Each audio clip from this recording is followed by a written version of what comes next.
I'm Chad Ruthermans. And I'm Andy Kinnick. And welcome to NOCLIP Pocket, the rock station.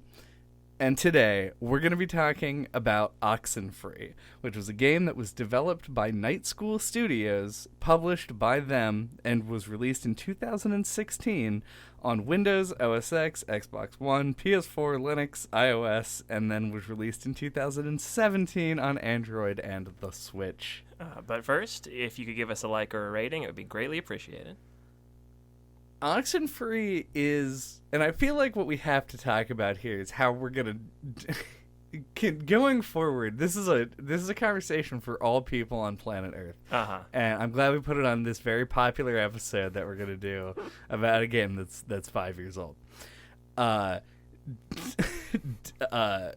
How do we define what an adventure game is? Because it seems like a massive catch-all, because that's what this game is. Yeah, I feel like I've brought this up just like offhand as a joke before, that adventure game is used to describe like 30% of all games ever made. Yeah. But yeah, this definitely feels like one of those more modern like takes on the point and click genre, where it's like you don't really do so much pointing and clicking so much as you like kind of walk around and interact with stuff. There needs to be at least a subdivide between a point and click adventure game and a walk and talk adventure game. And this is on the walk and talk side of it. This game doesn't involve much of what you would refer to as puzzles. It has puzzles or other like gameplay elements similar to the puzzles, but is predominantly a game about conversations, and is sort of the main technology that this game bases itself on. Yeah. While perusing the Wikipedia page, I found that this studio, Night School Studio, was founded by a guy from Telltale and some good people who used to work at Disney. Okay. So, and I think that kind of gives you an idea of what this game is like, because it does have like narrative, like someone will like ask you a question, and then you have like three potential answers for that question, but you have a limited amount of time to pick your which one you want to go with, which is very like Telltale. Like that's exactly how it works in those games. Yeah. But then you also have these like really nice painted backgrounds, like feel like they take inspiration from like older Disney animated films. Yeah, this feels like the J.J. Abrams of adventure games, in as much as J.J. Abrams in the modern era feels like the modern equivalent of a Steven Spielberg. Not that all of J.J. Abrams' movies are going to be as widely held up as as Spielberg's, but he has this, like, Super 8 is specifically what I'm thinking about. It's like a coming-of-age story, but the people have kind of already come of age, but it's like going through a major point in their life, and then there's a supernatural element that actually plays as more of a backdrop than it does as part of the forefront. Yeah, it does kind of have an 80s movie feel to it, as you just described. In dumber words. I don't know. You just got a little bit more specific, you know. And also, I am smarter than you. Yes, also that. But I guess where do we want to kind of start to dig in here? I mean, you're the one with the torn out page of notes in front of you, and I am not. If I were doing an elevator pitch for this game, that's not at all the right thing to do. If I were trying to recommend this game to somebody, I feel like the thing I would start with is like how you actually play the game, and in this particular instance, I think that the thing that warrants the discussion is definitely the way that they set up the conversation system. It's the most interesting thing as far as like gameplay mechanics go. Yeah. But yeah, the way that the game works is you will be in conversations, other characters around you mostly initiate, and then you have this limited time to respond, but during that time, it isn't like a call-in response. It is they are talking, and you can choose to interject or not. in your time limit, and sometimes it's expected that you will interject, or they're asking a question directly of the player character, and like not responding is weird, and it registers as weird, and it builds into this admittedly kind of shallow relationship system that the game has. Oh yeah, and it's also like not clear. Like I if there's a way to check on the status of them in the menu, I never found it. Oh yeah, like I But, mentioned before, I didn't even know that it kept track of the stuff you found. Oh, so yeah. I certainly don't. It know. does have some things on the map, but you'll respond to certain prompts or questions, and a little like picture of a character's head will pop up in like a thought bubble above other characters, and it doesn't really like give any indication if that's like a good or a bad thing. So yeah, I guess you could call it kind of like a hidden mechanic, or like a more like hidden from the player, like under the hood kind of mechanic. Yeah, it's not hidden so much in the way that it like doesn't tell you that it's happening. It's just hidden in what it affects and how you can change it. Predominantly, the relationship system mostly is just for what ending you get.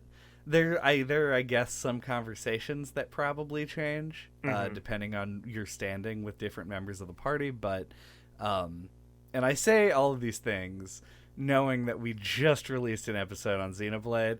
And I need to make it very clear that the people around you are not only not combatants, but most of them aren't even really your friends. The only character in this game who is friends with Alex, the main character, is Ren, and everyone else is either brand new to you in the form of Jonas, or you don't really know them, which is Nona, yeah.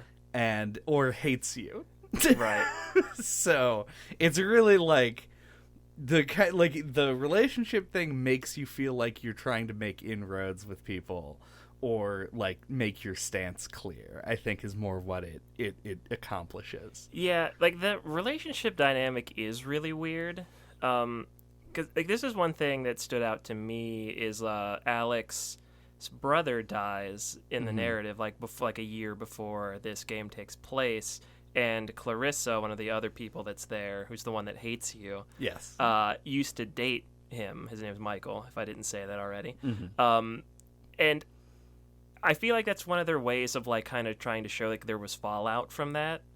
But like it really, the way it feels in the game is like his death happened like 5 years ago and not 1. Yeah, like it feels like it isn't given the appropriate amount of weight in the writing. For like how recent it is. Yeah, like I feel like most people would still like not have fully like processed that, especially like that young. Sure. Having a sibling die.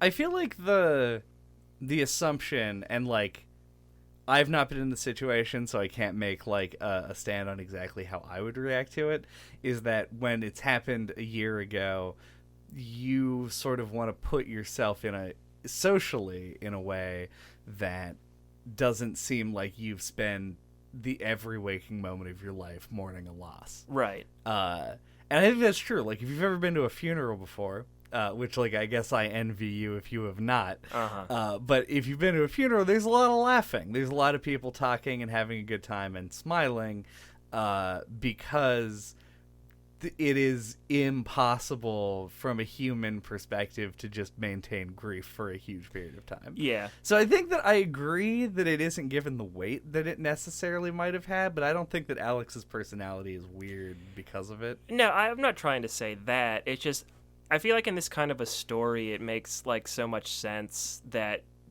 either Alex or Clarissa would have like a breakdown moment. Where they like open up to another character about it in a way they haven't, or they've been like bottling up, and you don't really get that moment unless it happens in one of the other like endings I didn't get. Yeah,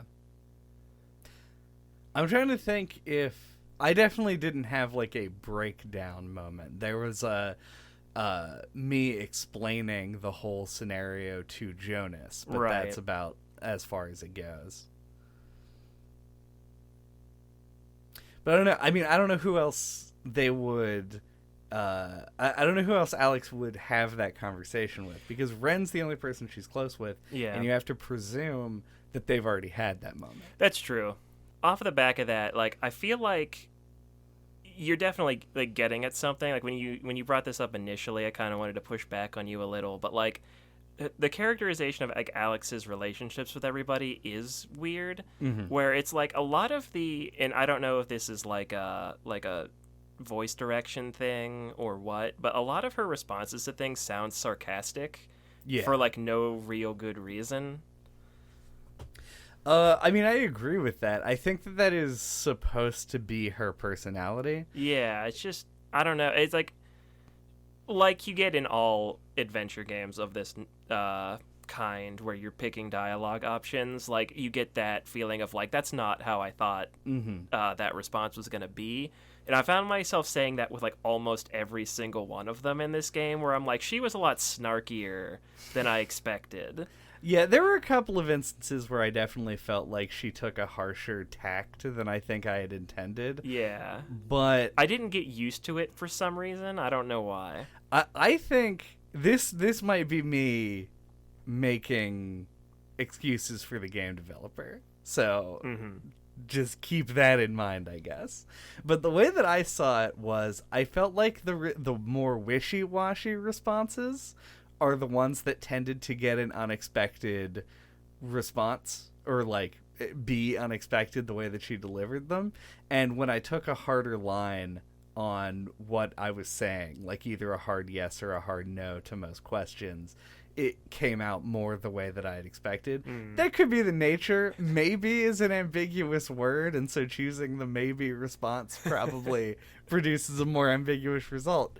By nature, but also, I don't know. I found it was more satisfying for me to really push the extremes. But that's kind of how I am in all of these games. So. Yeah, like, it's really stood out with Jonas in particular because you spend a lot of time with him in this, or at least I guess you can. But I was trying to be really nice to him because I feel like if you were him in this narrative, it's a really awkward position to be in. Like, you're kind of tagging along and no one knows you. And you're like the new stepbrother, and, you know, there's baggage there, and, like, you know, et cetera, et cetera. So I tried to be super nice to him, or like try to like break the ice with him. And there were so many times where like I thought this is gonna be like a lighthearted, jokey response, and then she was just kind of sarcastic, and I was like, oh, that's not what I wanted. Yeah. I mean, I definitely had those as well. I didn't write down like any of the I don't have dialogue. any good examples either, but yeah, it definitely does come up where you'll end up trying to say something and it will come out exasperated in a way that you're like, that's, I don't know. I think it became more clear to me near the end of the game that the really minute stuff really didn't matter. Like, they often wouldn't make any change to your relationship at all. So it didn't bother me as much near the end. Yeah, it didn't. It's not like a huge criticism or anything. It's just something that really stood out to me. Yeah. Even given all of that, like, I still ended up in the ending where the close with Jonas ending, which is me too. A thing. So, yeah. Yep. But another thing about the dialogue system is that sometimes when you pick an answer, it cuts off the other character's dialogue. I would go so far as to say it always does this. It's not always. I feel like it happened more early on, and then later, like it seemed like maybe they gave it priority in more like narratively important moments. But like, it was definitely a lot where your response will cut off the other character's dialogue. And I don't really understand why. Like, I don't know. Like, it almost feels like it's a mistake or like a bug of the system, but it feels like it can't be. Right. So the first time that I ever heard about this game, we're gonna do a little bit of history here. And I cannot remember where I heard about this the first time, because this isn't something that I would have seen on like fucking G4 when I was 12. But I remember someone talking about it and the way that they describe it is, the game's conversation system is set up such that when you are given an option to interject, you can say something while they're in the middle of their sentence, say your thing, have an aside where everyone talks to you about the thing that you said, and then they will go anyway, and then pick back up the conversation in a naturalistic way. It was like one of the things that the game was sold on. And I had this happen to me like 2 times ever. Yeah, I was gonna say, I feel like it didn't work that way. Because most of the time it was like the conversation, like they would be asking you to either respond way earlier than anyone normally would in a conversation, or miss your opportunity to respond entirely. Yeah. It was always me trying to wait until the last possible second to hit the button, and then sometimes fucking it up. Yeah. I mean, I guess if they're trying to emulate realistic conversation, like as somebody who's a co-host on a podcast, people do talk over each other a lot. It's true. In real life. So I guess if that's what they were going for, yeah, but I feel like we've gotten better at it. Oh, sorry. No, but it's just an inevitable part of human conversation. But yeah, it just, I guess if that's what they're going for, like mission accomplished, but like it just feels kind of weird. It feels extremely weird at times. Like I said, like waiting until the last second to hit the button, like it gave it this like almost rhythm game feel. Yeah, anytime I tried to do that, I missed. So I just gave up on doing that pretty early. Yeah. Did you turn subtitles on? I don't remember. I don't think I did. I turned subtitles on after 3 sentences were spoken. I said, nope, because I'm going to miss dialogue if I continue this in this way. And that helps a lot, because you can read ahead of what they're saying. Right. Choose the thing that you want to say to respond to it, knowing the full context of the sentence. And I mean, that's the conscionable human person thing to do, but like it's way overthinking it for this game. Yeah, the game certainly doesn't want you to do that. Yeah, like it's very much like that Telltale style, where I do like that it puts like pressure on you to like make timely answers, or like the moment passes you by. Once again, kind of feeling a little bit like real life, but like, because I find that really effective on me. Like I get a little like antsy, and I'm like, I gotta like say the right thing, and then I'll say something I didn't fully comprehend that other one before I clicked this one. Yeah, you know, those kind of moments, and I think those are fun to have.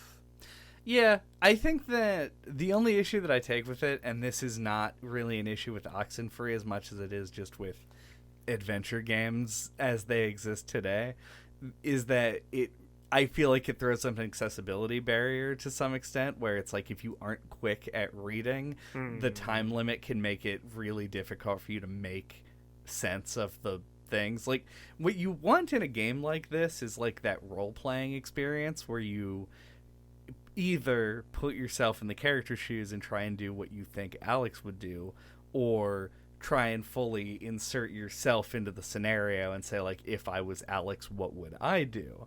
And I don't think that's possible when you're doing random answers half the time. Yeah. I wouldn't say that I had that experience, so I don't know. Maybe that it's better than I think it is, but...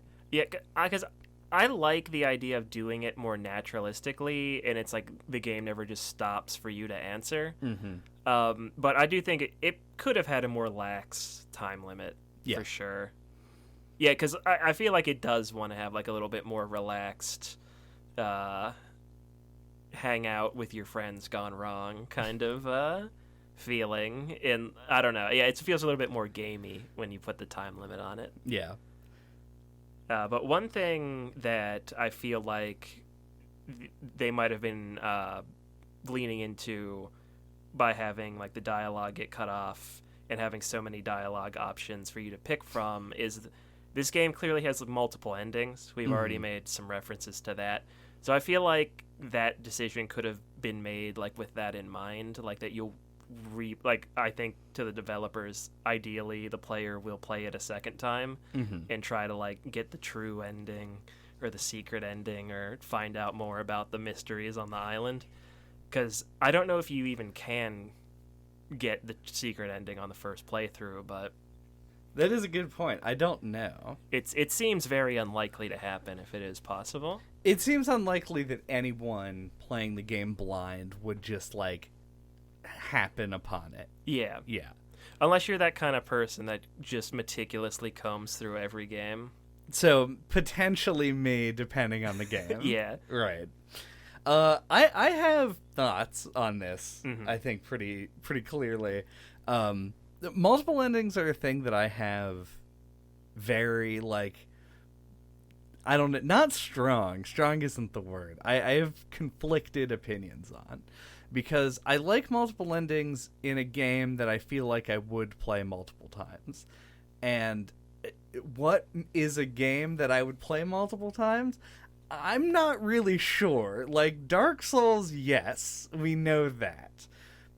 Anything else, like, it's a coin flip. And I don't know what it is that changes that. But I said a similar thing on Simulacrum, where I didn't feel like I wanted to play it again.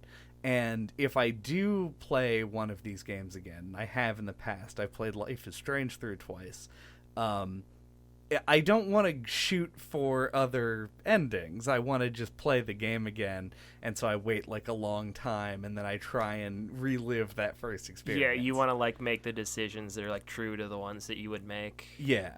So it just doesn't, like... This...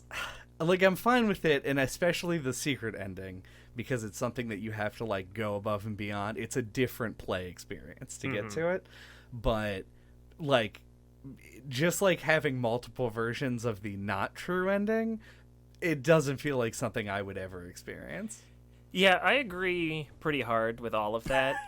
It's tricky because, like, I feel like in order to be the kind of game that benefits from multiple endings, like, the mechanics have to prop it up. I think the idea of, like, playing through this again from a mechanic standpoint doesn't sound that much fun.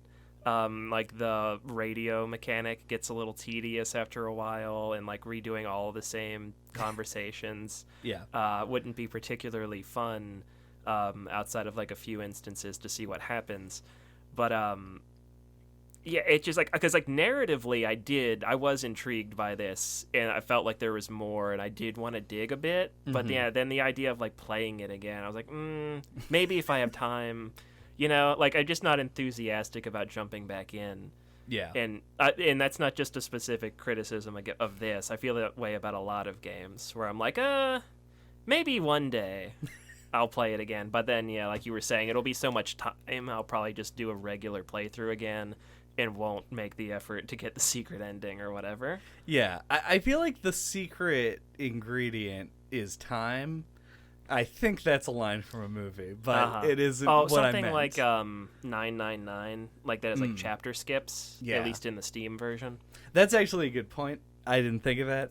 But, like, this falls in a really awkward place, because I feel like if I'm going to replay a game, it's either going to be a game that's really long, and so when you finish the game and then you start it again, which I wouldn't... Just, like, point one, I will never end a game and then start the same game over in the same sitting under the majority of circumstances.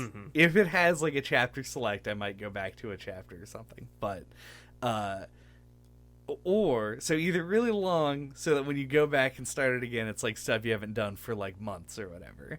Or the game is so short, like, 1 hour, 2 hours, maybe, that you could just play through it twice in a single sitting and be like, now I did the two things.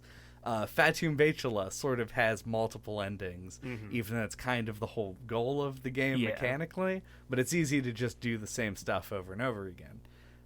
This is like 5 hours or something. Yeah, around that. Yeah, and it ends up being like, I'm not going to do 5 hours again for something like that. Yeah, I feel like it's very much an accessibility thing. Like, even if you just had, like, a run button, to, like, move through the environments faster on a second playthrough, or, like, they could have implemented, like, after you beat the game, like, for a second playthrough, like, a warping mechanic, like, you tune into the radio station for a specific spot and it warps you to it or something. That is smart and thematically good, and Yeah. I like that. Something like that. Like, you could even tie it into, like, what's her name? Mrs. Adler. Yeah. And, like, maybe, like, she has, like, these codes written down, like the secret stations to warp around the island or something. Something like that would have, like, made me, like... Because, like, you get towards the end of the game, and you get your point of no return moment. Mm-hmm. And, like, if there was something like that in the game, I probably would have warped around and found all the little rocks, like piles of rocks, and gotten all of the anomalies. Yeah. You know, like, I probably would have tried to do that if I didn't think, oh, I had to walk around the whole island again. Yeah. Let me, because I do want to talk about the aliens, the ghosts. Yeah, we'll get to it, yeah. And I think that's kind of a big point before we finish this podcast. I want to ask how you felt about traversing the island. I thought it was mostly fine. I played on PC. I hated it. Sorry, go ahead. I played on PC. I don't know what it's like with the controller. But I thought it was, like, pretty standard fare. Is it point and click movement? Like, you just click the place you want to can go and do it that, paths or you automatically? can do arrow keys. And Okay. I found myself doing both. I mean, I don't think it's the controls that bothered me. There were definitely a couple of times where, like, oops, went down the upper path when I meant to go down the lower path. That's not a big deal. That's like a 1 second thing. It controls, actually, if I complained about the controls in Super Brothers, then I have the same complaints. And if I didn't complain, then I have no complaints. Because it controls the same way.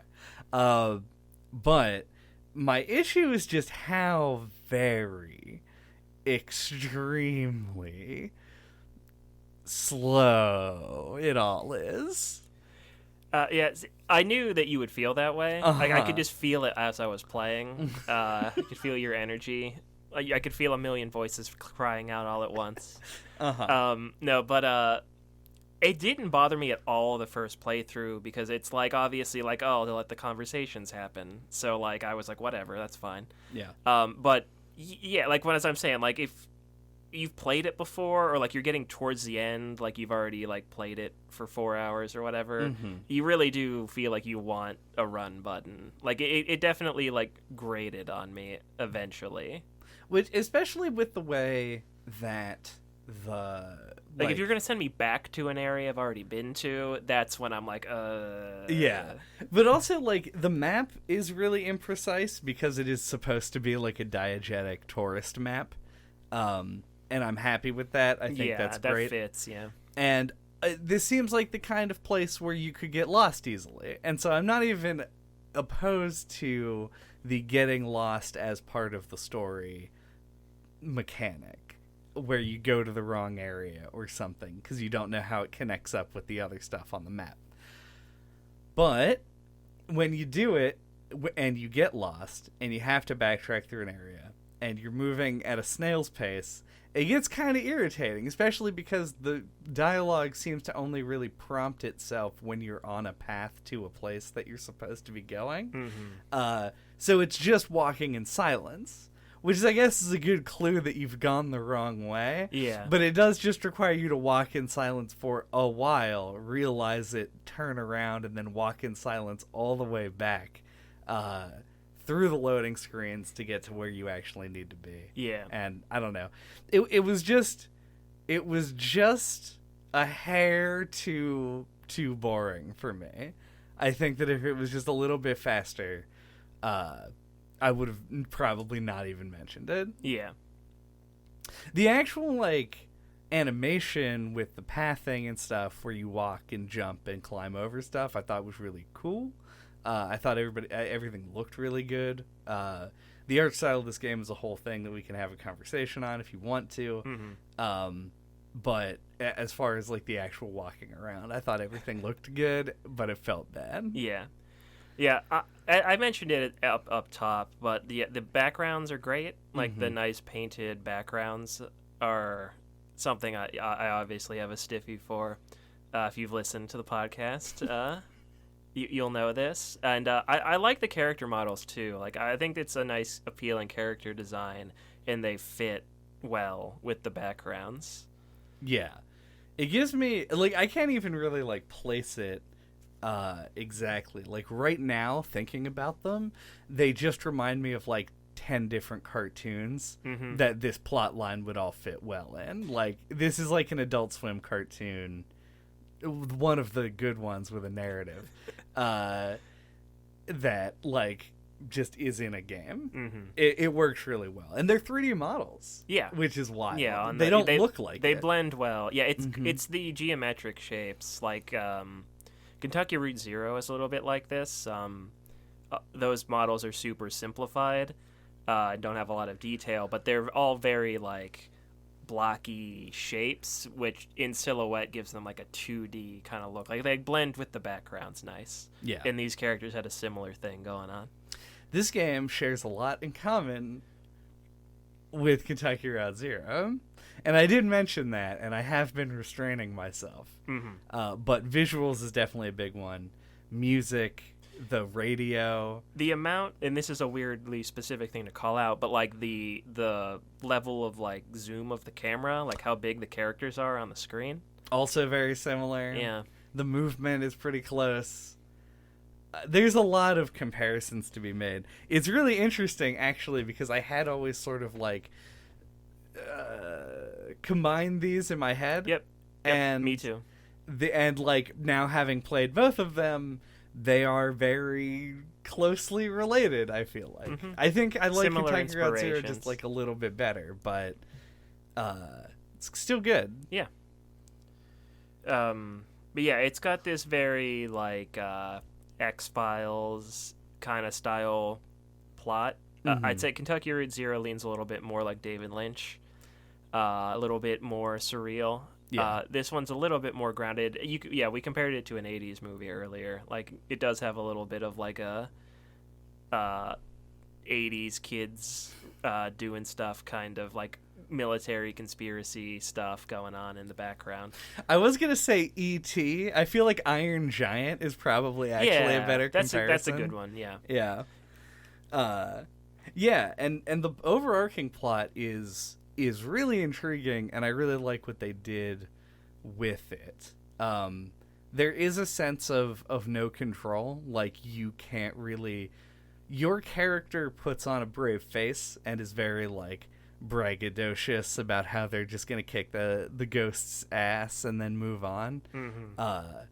But there is, like, every encounter that you have, like, where you bust the radio out and you fucking draw the little triangle in the sky and you do whatever else, you never know what's going to happen, and it feels like everything is getting worse and worse at all times. Yeah, and I really appreciated that, like, Alex had a very, like, genre-savvy, like, sensibility, where it's just, like, we need to get everybody and leave was always, like, the goal. I really appreciated that detail. Obviously, stuff stops you from doing that, but right. I like that that's, like, what like the characters are, like, trying to do. Yeah, no, it's really good. And I like the little bit of setup and payoff with the, like, introductory sequence when you go on and they give the history of the island, because Jonas is new, so Ren's doing his whole tour guide thing, and they obviously bring up the radio, and you can listen in on the little, like, informational stations around the island that give you backstory.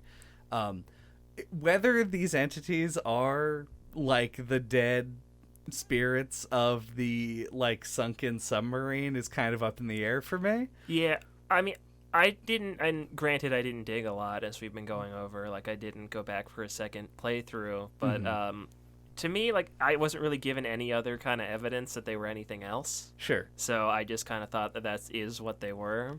Well, the evidence, and this is not good evidence because it's a sci-fi game, where science fiction happens, but I was like, well, ghosts aren't real, so I think that they're aliens. I have no... I'd say the story leans much more supernatural than it does sci-fi. I mean, sure, aliens could be in both. Yeah, they can. I'm just poking holes in you. No, it's fair. No, I mean, they could totally also be aliens. I think that they have, like, assumed, or it's like an otherworldly sort of like Maybe thing. they're ghosts of aliens. Plus, there's like a time loop involved. Yeah. We really should have looked up the actual secret ending. I did. Good. I didn't I just kind of scrubbed through a YouTube video of it, so I can only give you the broad strokes. But what you end up figuring out that you need to do is end up contacting your past self right before you leave to get on the boat and tell them to not get on it through the radio. Right. Okay. And you do that, and you go through the ending, and you do have to make certain choices of like what to say in a couple of key places, and you end up saving Michael, and so everyone's alive. Apparently your parents also still got divorced because Jonas is still there and your stepbrother.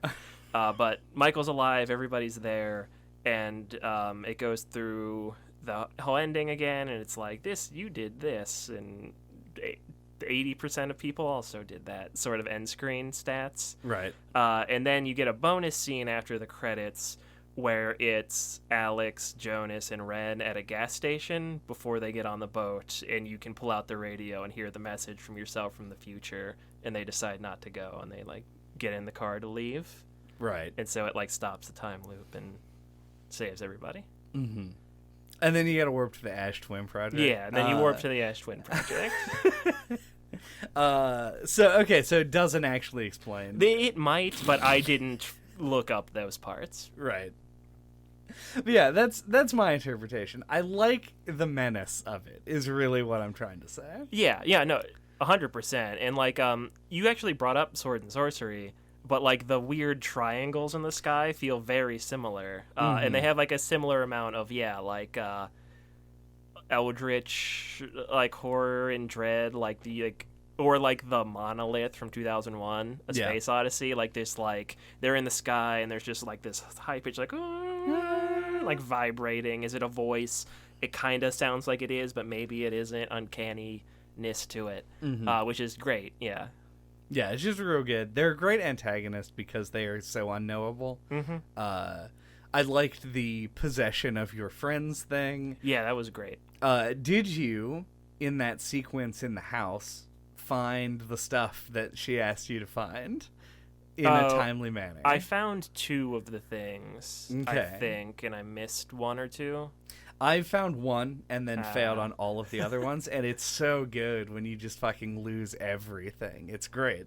It is just hard enough that it seems like on your first time around you'll be able to figure it out and do it, but the time limit is also just stringent enough that you're likely to miss a few. Yeah. And it really gets you kind of all in on the let's stop the thing plan. Yeah. Because you're I don't know what they did when they fucking abducted everyone. Yeah. It keeps things cloudy, and it goes back to what you were talking about, this feeling of powerlessness. You're not sure exactly how you can affect things, and what exactly it's something they do with the dialogue trees that I think is really clever, is it really does a good job of hiding what the important choices are in a way that I feel not a lot of these kinds of games do. Yeah, I agree.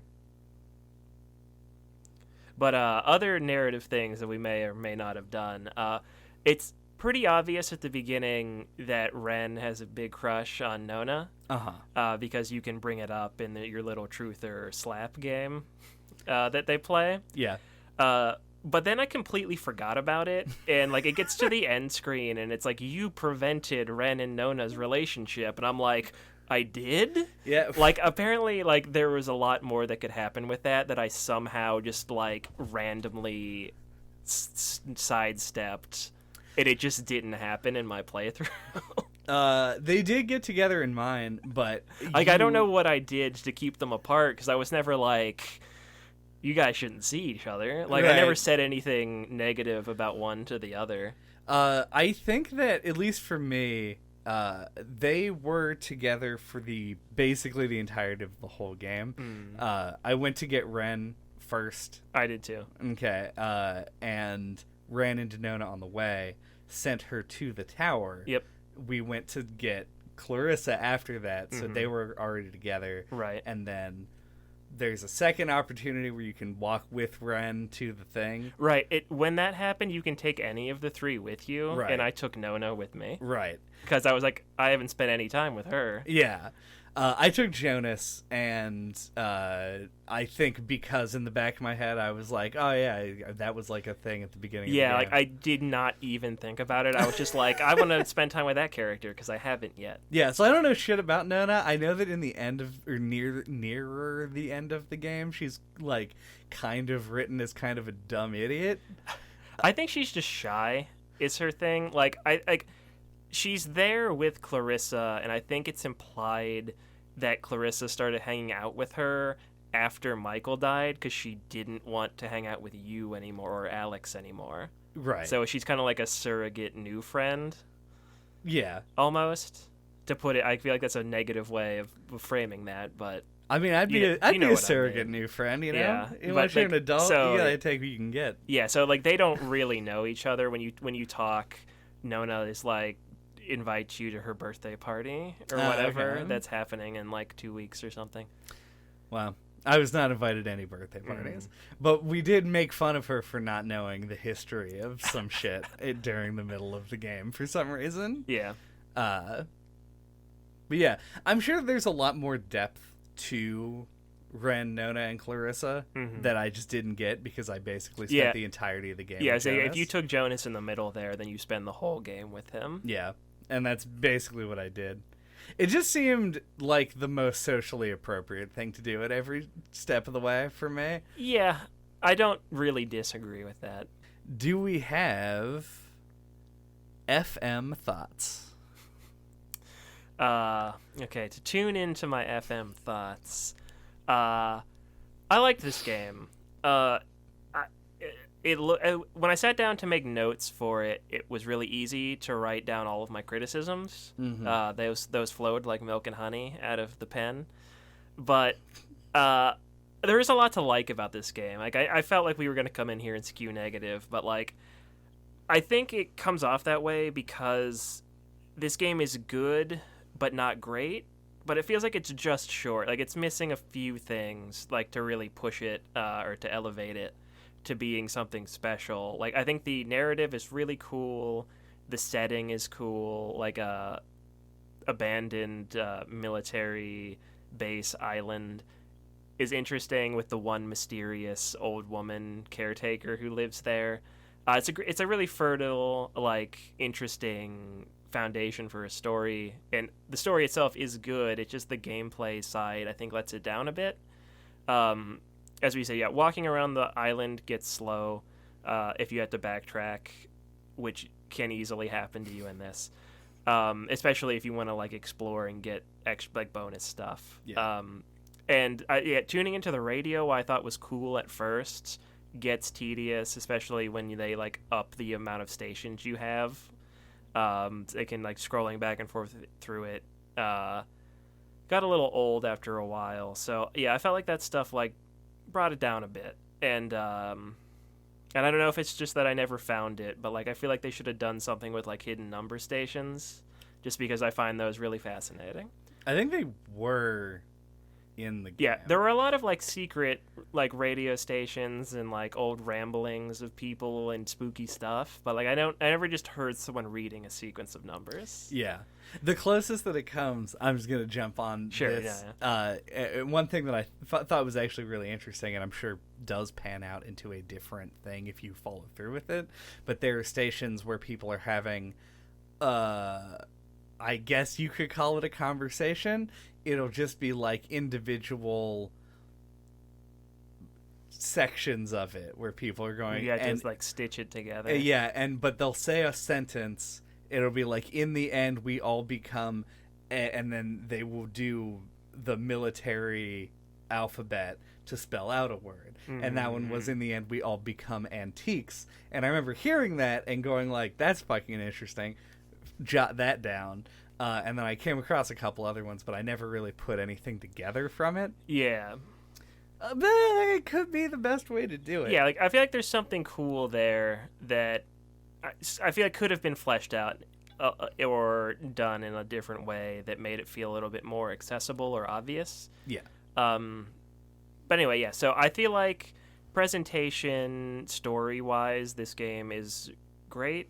Mechanically, it's a little lackluster.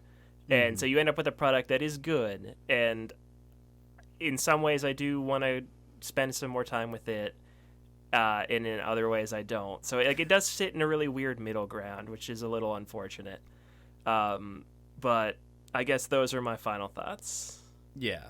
To piggyback off of just that last part where you were talking about, or where that part where I jumped in and was talking about the number station stuff, I think that largely the purview of this podcast is to talk about our first time through games. That tends to be the case. Very rarely we will do a game that one of us has like an abundance of experience with.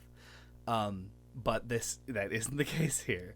I think that this game has a lot of potential to be very cool, but for most people who play it, isn't going to realize that potential. And not just most, probably like 99%. Like, I know that most games that people start, they don't finish. And on top of that, the people, like, even after you finish the game once, there's still a lot left on the table. This feels like a game that is an adventure game, that is a story that wants to be told, and a moment-to-moment character drama, right? And I think that the game has a backdrop of a game that's way more open than that. And they clash a lot. Yeah. So, do I recommend this game? I think depending on who you are, like, yes, I think that the game is good. I enjoyed playing it. I certainly don't regret playing it, and there were a lot of good moments. The dialogue is really well written, which we didn't really say. And well voice acted. Yeah, the voice acting is great. I actually weirdly thought that Ren was being played by Sean Vanneman the first time that he started talking, and it was like a weird dissociative moment. But like the presentation, like you said, is all there. It's really good. But I think that you have to really commit to it to get the most out of it. If you are the kind of person who will commit, 100% you should just get the game. Mm-hmm. This won't even be the biggest, longest thing you sink your teeth into this year. If you are that kind of person. If you aren't, I feel like I have like 5 other games I would recommend before it. Yeah, I feel like it's short enough that it's worth a look. Yeah. Yeah, if you're interested, yeah, and definitely, it's not bad. Yeah, definitely if it ever goes on sale, like absolutely pick it up. Yeah, but not before Kentucky Route Zero. Yeah, a modern, a postmodern masterpiece. Thank you for listening to NOCLIP Pocket this week. What are we talking about next time? Next time, we're going to be talking about sorcery. I don't know how to say it to indicate that there's an exclamation point at the end of the word. I mean, it was pretty good. Part 1, definitely, and maybe part 2, depending on how long they are. I don't remember. Yeah, it comes in a package deal, so to speak, which you should stop taking advantage of, the money-saving 2-pack of Sorcery Parts 1 and 2. And it just looks interesting, and it's by... Is it Inkle? Are they the ones who made this one? I'm not 100%. I think that's right. It's definitely from a developer who did another game that we think is cool. Yeah, we looked this up like months ago when we put it on our short list. But yeah, it's like a tabletop like RPG simulation kind of game. Mm-hmm. I'm not exactly sure about all the details, but it's not like an actual RPG. It's like actually has like a map that looks like it's like a drawn out RPG map, and you're moving like a piece along it, and things happen in a more abstracted way. Yeah, it's got like a grid and miniatures. So yeah, it seems really interesting, and I'm looking forward to it. Yep. Until that time, you can get a hold of us. All of our contact information is on our website at noclippodcast.com or on splattershot.pro. There you can find links to our email address, our Twitter account, the Discord server where you can come talk to us about the games. you can listen to all of our old episodes, like, hey, the one on Kentucky Route Zero. What do you know? Also, I don't know, Donut County. We did a lot of indie games this year. We've done a lot of games like this. This is very in our wheelhouse, like Sorcery or Super Brother Sword and Sorcery. We mentioned. Mm-hmm. We are the people to go to for narrative adventure games. Yeah, something like Detention. Yeah, Detention's a good one. A Short Hike. Yeah. Great stuff. All good things. Yeah. So check those out. Figure out which one you would recommend to somebody over this one. Or maybe none of them. Maybe you love this game. Oh, fuck. That's the end. Goodbye. Bye.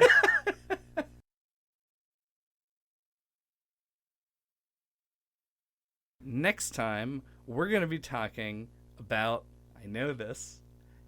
It's a Unix system. It's a Unix system. I know this.